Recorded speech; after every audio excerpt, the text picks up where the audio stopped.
Hello, everybody. It's Rick. It's Friday. We're doing the Street Smart Millionaire because I'm out of town next week. I'll be in Michigan. I've got to go to my office, see some loan reps and see some people. So we're doing this on Friday. We have one of my clients, Yael, here. You've been a client of mine for how long? Since 2017. So for about 8 years, you've been my client. That's been a long time. You agree? I do. So what were you making when you started with me? 300. And what do you make now? I'm going to make 2 million this year. So right under 2 million last year, like 1.8. Yeah. We were shooting to make 2 million. That's quite a run in 8 years. How long had you been in the business? I'm now in business about 25 years. So why the mortgage business? I was just born into it. How were you born into it? Well, I have 2 sisters that are realtors. I have an older sister that's a mortgage rep, and she just pulled me in. And the funny thing is all 4 of your sisters are my clients, correct? And they all dominate. 2 of my best realtors are your sisters, and 2 of the best lenders are you and your sister Ann, always in the top 10 in my program. Why do you think that you all 4 dominate in a sales program? Why is that? Well, we gravitate to the best. We want to get coached by the best. Well, it's funny that I look at the 4 of you, and you just are like better students than other people. Why is that? I think we're a little bit more obedient. Why? We believe in God, and we're used to being subservient to a higher, so it's easy, I guess, for me to listen, to surrender than other people, maybe. Me too. So I am a New Testament Jesus guy. You're an Old Testament Torah lady, right? So Jewish and I'm Christian. And we both have faith in God that there's a higher power and we have to serve and we have to be obedient. Do you agree with that? Why do people struggle with words like serve and obedient? It's probably an ego. They probably want to be the best and think that they're better. But yes, I find a lot of people that make a little money, they act a little like full of themselves. Do you notice that? Yeah. Like you're in New York, right? So there's a lot of people that are wealthy and let you know they're wealthy. You agree with that? Yeah. That kind of bugs me when I go there. Do you like that behavior? I laugh at it. You just laugh at it and accept it? I laugh because I just know that, the most people who feel full of themselves are usually the people who make between like 200 and 500. So it's not the big earners. It's not the big earners. Are more humble, you find? I see that. Oh, really? Okay, cool. So you've been making over $1 million for how long now? I'd say probably for the past 5 years. So for 5 years, you've been doing really, really well. You know, to make $1 million is 1/10 of 1% of America. That's a limited number, isn't it? So you're doing really good. I always, I'm coaching you right now personally this semester. I really enjoy you. You always have a great attitude. You seem like you implement really well. You don't seem like you get frustrated. You get frustrated in the day-to-day work? I try not to. I try to, keep work. Like the mortgage business has a lot of chaos, doesn't it? It does. And how do you get through all that? I just take it one thing at a time and try to enjoy it and, realize that there's real people behind it and try to just work it through. And you've been married how long? 22 years. And you have how many children? 6 children. Does your husband work? Yeah. What does he do? He runs a security company. So he runs a security company. You're heavily involved in the mortgage business and you have 6 kids. So my question is, how do you get it all done? Sometimes I don't, but I had to learn how to surrender to a calendar. So we got a calendar. Everything's on there. So your personal and your business? Everything. I have like the PTA meetings on there. I have my kids' school plays. And the same way I'm taking a meeting with you, I have taken a meeting with my children. So I just put everything on. So you're like me, you're very task-oriented, addicted to the calendar. You think that's important to be successful, to addicted to the calendar? It's the only way.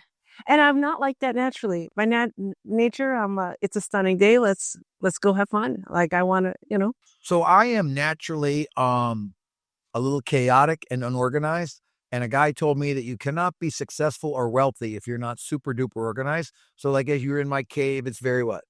Organized, clean, neat. So we're sitting around all my cars and hanging out. So I've learned to be really organized. I'm addicted to a schedule. Everything with me, if it's not on the schedule, I don't do it. Do you live like that? I live like that. But I just got to. Otherwise, I wouldn't be able to get it done. And to show you how I can't be distracted, he was trying to do a video when we were at lunch. Remember that? And it was rattling me. Guess what I did at the end of the lunch? I threw away the microphone that he had set out for me because it just distracted me. It got in my way. So I have to stay laser focused on task. Do you the same way? I am, Lisa. I think you do a better job at me. Well, of course I do. I'm richer than you. Okay. So listen, like I know about, there's a lot of people that are wealthier than me, but I know 2 that are truly wealthier than me that I know personally, that I know a lot of people that do well, but I know two people that are really wealthy, and they're both more organized than me. They're more efficient than me. So I should be more organized than you and more efficient than you. So you come out here to spend a day with me and to follow me around for a day. There were 9 of you that came around. They came out last night. You didn't get into late to follow me around for the day. What's the day been like so far? The way I watch you is that you're like a machine. Everything is laser focused. You got a lot of energy and you put a lot of effort into everything you do. Nothing's halfway done. And what do most people do? They just, they're more lethargic about their day. So you sat in 4 meetings, 2 on Zoom and 2 live. We saw 200 people, correct? Yes. Was I laser focused with a theme with every meeting? You were very laser. You were yelling and screaming. Cool. All day long, firing people up. Now, I look at myself as a salesman and a professional coach. What do you think of yourself as? I look at myself as a salesperson, a leader of my team, a mom, a wife. And a manager. So there's a lot of hats you got to wear. We talked about earlier that I literally, when I first learned this about the multiple hat program, I would pick up the salesman hat. Then I would take it down and I would pick up the leader hat. Then I would take it down and put on the ops manager hat. Take it down, put on the coach hat. Put on the husband hat. Put on the dad hat. Do you miss many things for your kids? Do you miss out on many things? No, I don't. Any things? Some things. So if they're all in sports and activities and theater and dance and music, they're in everything, right? Yes. How many activities do you let each kid do? About 2 or 3 at a time. Like my Sari, she's doing tennis, she's in a musical, and she's doing 2 other ones doing singing lessons. She's in another thing. Yeah, about 2. So your kids are very active. Yeah. And you're at how many of their events? What % do you think you're at of their games and dance recitals and plays? So I would say I'm at like 90%. So you're at 90% of their events. Yeah. You put up 20 deals a month, which is big. That's a lot of loans. I mean, the average loan rep, just so you know, does 1.7 deals a month nationally. You average 20, correct? You put up about 20 every month, put up about 240 clients a year. How many realtors do you deal with? I deal with about 40 realtors. So about 40 realtors that you take care of. Those are what we call in our business our referral partners. They're our main source of income. They sell houses. We cater to them. They refer the client to us. Right? Yes. So you have about 40 that refer you. How many are really like what I call a ride and die referral partner? They're like, you get every deal they do. 5. So 5 of them are ride and die, and the rest are like onesie, twosies, occasionals, kind of loyal, not totally loyal. Or they're not putting up enough deals, so I'm getting them, but they are onesie, twosies. And I always chase whales on Friday. Is that something you do? Yeah. What does that look like? My whale program? I have a list of who I'm chasing, and then I work out I have a little Excel spreadsheet, and we start a phone call. The next week they get a little gift, and then we chase them, a card, try to get a meeting. So how long do you chase a whale? About 5 weeks. Cool. I chase a whale for 10 weeks, and then they go from, like, I look at the hand as always like my hand that feeds me. So I always have 6 things I'm working on. Like we know we work on this all the time. I always look at the swear word finger as the whales. Why do I look at the swear word finger for the whales?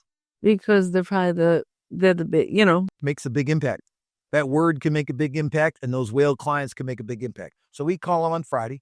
I call 10 people, 10 weeks. And then if I don't get anything good from them, I drip them into the ring finger, which I do all my database dripping campaigns. They'll get videos, they'll get emails, they'll get podcasts. So what is your success rate at breaking whales? Like big realtors are your whales. What is your success rate at breaking them? I'd say 50%. Okay, so you land about 50% of the people you target. Now, what is the perfect realtor for you? What is I spend a lot of time with people in industries identifying their perfect client. So who is the perfect realtor for you? A perfect realtor for me is somebody who does at least 5 sides a month and knows how to refer, only refers me, says this is the person I want you to use. If you don't work with this person, you're going to have a terrible experience. They talk me up. They work with me, and they don't harass me. They trust my system. I give them their update every week. They're happy, and people that I'm friends with, I end up working, the people who I like. So what does that mean? You're friends with them? I'll hang out. We'll go to their, we'll join their celebrations. We talk. I'll strategize with their business, try to help them improve their business. And most of the realtors that work with me make more money. So they make a lot of money, and because of you, they make even more money because you're helping them I get help more them grow. deals and run a business. So you're kind of like me with you. You're always kind of guiding and coaching a little bit and Yes. helping them. I usually make them sign up with the core. And Oh, then I like that. it I takes, appreciate it. and then it takes a lot off me. Then I do the teaching for you. It's Okay, I like it. It's a it's the win-win. best. You Yeah. win and I win. So I look at your business and I've looked at your growth over the last 7 or 8 years. Where are you going with this business? Where am I going? Like, where are you taking it? Like, you're pretty young. How old are you? I'm 43. Well, I'm 64, so everybody's pretty young. So you're 43. So you probably got 20 more years of work in your lifestyle, right? Maybe a little bit more. A little more. I don't want to be those people that croak, after they retire. I agree. When you stop working, you start dying. Do you agree with that? I want to work. So I hear about all these people that have these careers and they work gung-ho and they build big companies and then they stop working and they fall apart. I'm going to work till I die. You? I think so. Why? Because I love it. I love helping people, and I think that's what I'm good at it. Why not? Well, I will tell you why I will work till I die. I love it. I'm good at it. And God says work. The God does not talk about retirement. You agree? I don't see it anywhere that I says don't to see it anywhere retire. in my book or your book. Okay. So listen, I read your book and my book, and I don't see retirement in there. I see guys are just working right till the end and they live a long time. I look at the current president as like, I don't know, how old is he? He's got to be like 70 or 80. The last president was like 80 years old. So I once I one day was complaining because I was going to a couple of realtors. I was doing a bunch of meetings, high impact meetings, and I was tired. And then I watched the president. He was doing rallies with thousands of people, and I'm like, I was so embarrassed. Like, I feel the same way. He says there. there's I a think lot of when energy. you see people that are like older and they're still working, I want to inspire people and I want people to be inspired. And I think that's an important thing. So I think that when it comes to money, are you an investor I am. and you like real estate?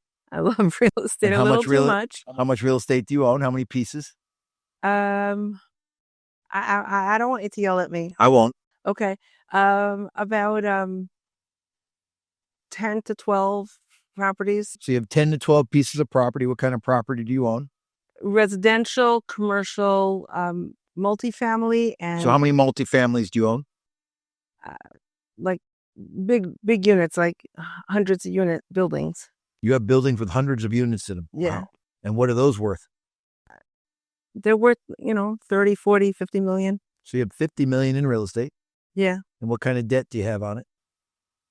I don't know offhand. I'm not. So are you probably 45 million in debt, 40 million in debt? How much equity do you think you have in all these properties? At least 30% equity. Okay, so you probably got 15 million in equity in all these properties. Now I've made you invest in the stock market, correct? Yes. And this week you think I'm horrible because it went down this week. No, I got excited, and when I saw it going down, you're going to be proud of me. You know me, I like to have a big reserve account. Cool. So do I. I went very lean, and I put money into the stock market this Good for week. you. So I Good think for it's you. good. With it down a little bit, it's probably a good time to buy. That's what I So thought. what happens if you only have real estate and you don't have stocks?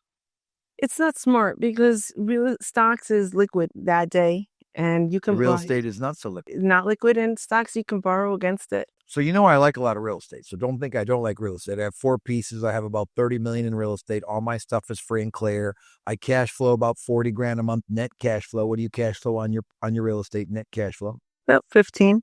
So you get 15,000 a month net cash flow, and you have a really good income, and you bring in about, last month I think you brought in 170 grand in net income in your business. So you're making a lot of money. You're buying a lot of real estate. You're investing. Are you charitable? I try to be. What does that look like? I definitely give 10%. So you give 10% of all your income. Yeah, that goes straight off the top, and then my goal is to try to get to 20%. I love that. I think that's excellent. I think this last year was my best year. I did about 16%, and I'm working still hard to get to 20%. Where do you give your money?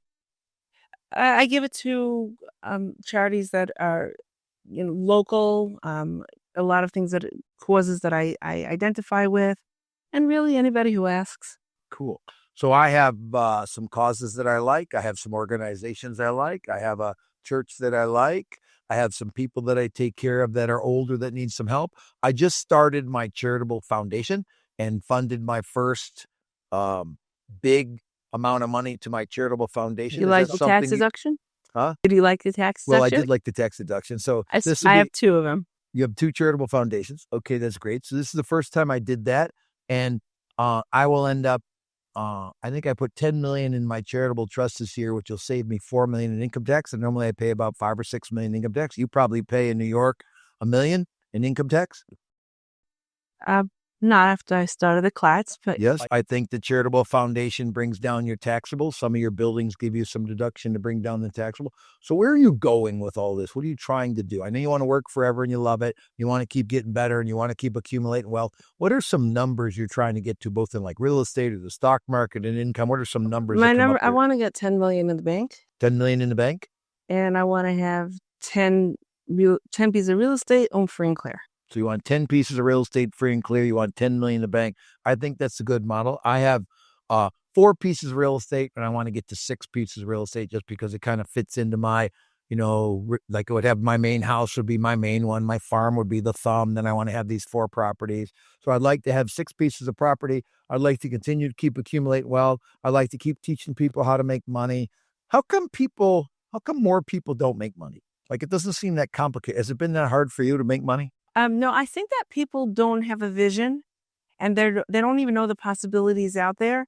And then people are not, coached. They get lazy, so they're not focused. And the coach will prod you, kick Yeah. you, make you make calls when you're not really in the Yeah, mood. when you're not, I don't want to be yelled at, so I just do it. And we do it in groups of 3, so there's a little competition. You agree, and you're on a call right now with 2 really good guys that each make $1 million, and you can see why you make 2 and they make 1. Can you see why?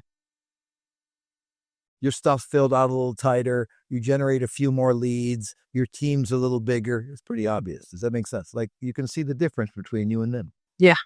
I think that for me, I think that God means love, surrender, obedience. I think that those things fit for you as well. Do you agree?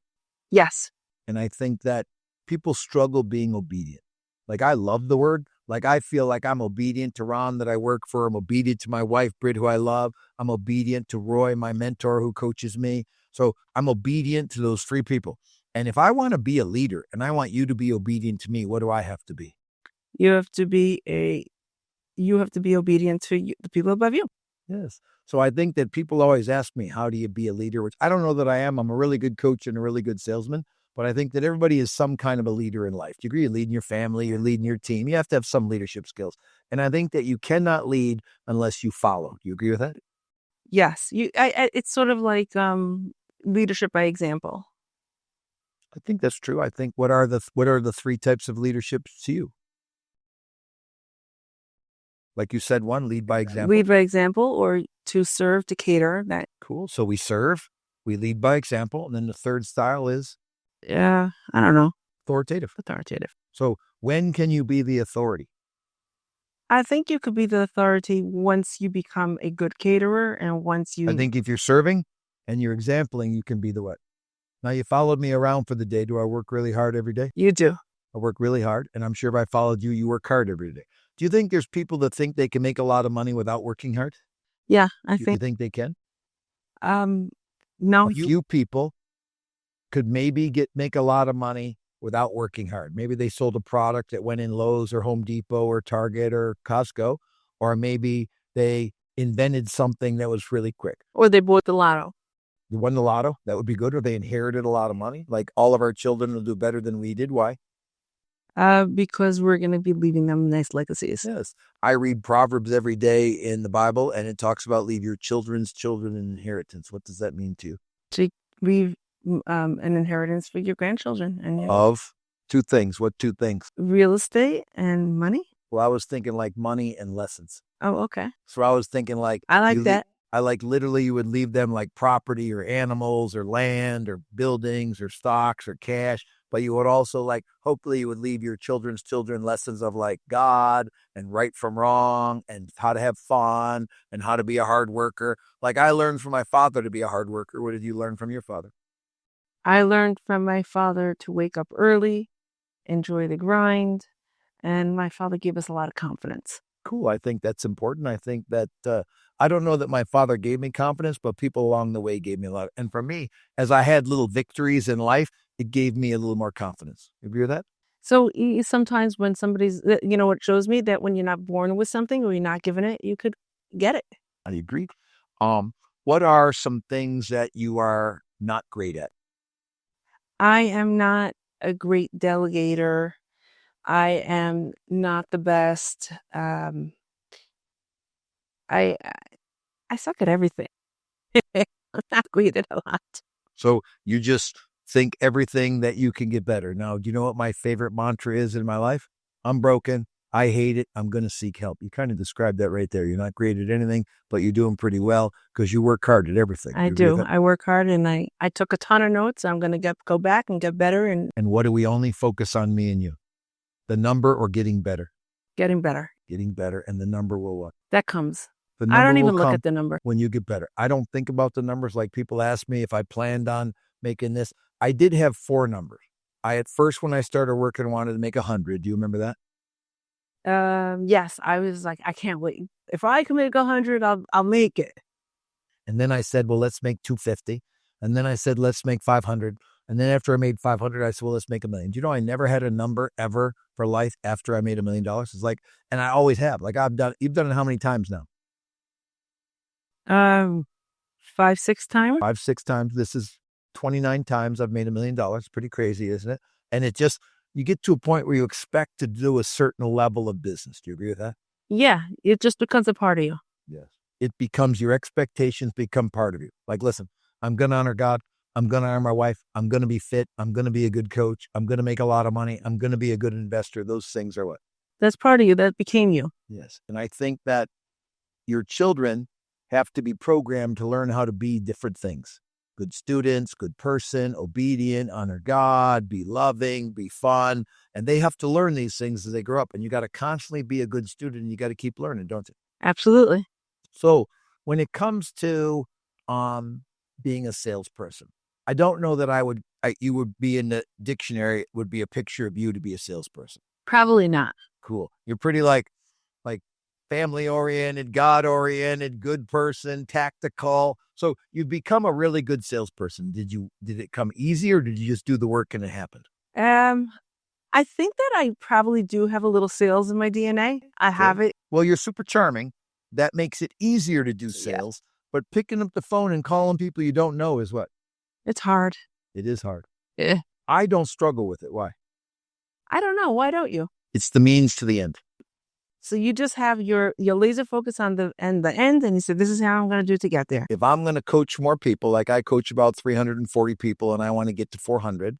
And for me to coach 400 people, I've got to meet new people. Like I was in Seattle 2 weeks ago. I saw about 600 people in 3 days. Then I was in Tennessee. I saw about 100 people. This weekend, Sunday, I'll go to Michigan and I'll see about 100, 150 people. And in Seattle, I got 12 new clients out of 700. In Tennessee, I only saw 100 people and I got 5 new clients. So it doesn't really matter how many I see. It matters how well I connect with them. Does that make sense? So you know what it means? You see less, you have a better. It did work out that way. Now, why is that? It's because you get more personal. Yes, they got to know me a little more. We got to talk about, and for me, once I can get somebody talking about what is your vision, and I have a plan to help them hit their vision, let me hold you accountable. It seems like a good flow for people to go into that. So you started off right in level 3, or did you start out in the lower level? No, I started off at level 2. I was very insulted. That you couldn't get in level 3. Yeah. But I took it in stride. I'll tell you what happened. I came to my first summit. I was supposed to go into a class for teams with, below 1 or 2. And by mistake, I went to the team with 5 and above. And then I thought it was rude to get up. So I sat in the class. And then I still have that paper with stick figures of my team, which was implemented within 6 months. Because I learned, see, that was something I didn't know. I didn't even know that existed, that you can do that. So I learned a whole realm came, oh my God, I could do that. And then you did it. And I did it. So I'm one of those people that if I can see it, I can only what? You could do it. And if you give me a recipe, I can for sure what? You can. So you think you're a good baker? No, I'm not a good baker, but I'm a good recipe follower. I'm not a good cook at all. Are you a good cook? I am. Good. And are you a recipe cook or just figure it out? I'm going to figure it out, but I have to read the ingredients and then I figure it out. So I believe the core is like a recipe for business. Do you agree with that? Yeah, I think it's a great recipe because, listen, I got it. I saw it then, and then I'm like, oh, wow. You can see it and then you can do it. I agree. And you know what? I think I work less. I don't work as much How because many hours do you work? Like I put in about 60. What do you put in? I'd say I work about 40, 45. So 40, 45. A lot of people wouldn't think you could make that much money at 40, 45 hours. So you must be laser focused when you work. I'm very laser focused. I have a great team. Sometimes when it's, shaky, I do, ask my husband if he minds if I work late, and I do put in the hours that I need to. So if you have to put in the hours, you call and get permission from your husband. You work till when? I'll come home, take care of supper, take care of the kids' homework, and then just jump back on the computer and Okay. focus on it. And what happens if he doesn't want you to work late at night? I'll say, okay. Well, sometimes I'll argue back, but when I don't, I'll say, okay. And then I'll wake up early the next day and I'll start working at 5. Cool. We make it happen no matter what. You agree with that? And most people have a lot of obstacles. Do you agree? Yeah, everybody has obstacles. Just so you know, the more wealthy I find people are, the less obstacles they have. Have you noticed that as you've made more money and your wealth is like you've gone from 300 to 2 million, as you've made a 6 times growth, do you have less obstacles or more obstacles? I think that everybody has obstacles, but little things, they're just little, they're just static. You just walk past it. It doesn't bother me and I have more people handling. You know, a guy taught me one time years ago, one of my coaches said, there's either speed bumps and brick walls. And most people make speed bumps into what? They make it into brick walls. I make everything a what? It's a speed bump. It's a speed bump. It's like they're sick, get them good medical care. Like my wife had dental surgery this morning. A good friend of ours took her because the dentist wanted somebody there and I couldn't do it because I had all you guys here. I already called her. She's home. She's recuperating. It was a speed bump. She had some dental work. She had surgery. It's scary. She had to get put under. That's always scary. And I checked on her. It's okay. I'll go home early today. We'll hang out. I'll bring some soup and, try and be super supportive and catering. And in a couple of days, she'll be back to normal. You agree? Yes. It's a little what? It's a little speed. And it's really how you look at things. Some people I watch people getting all hung up on these things and they just waste their life, wasting their time. Just focus on everything, Do you ever get overwhelmed? I do get overwhelmed sometimes, but I do not. Sometimes I do, but it's just more seldom. Do you know why I don't get overwhelmed? Why? There's a quote that I like that says, much is given, much is expected. Oh, okay. So because much has been given to me, much is what?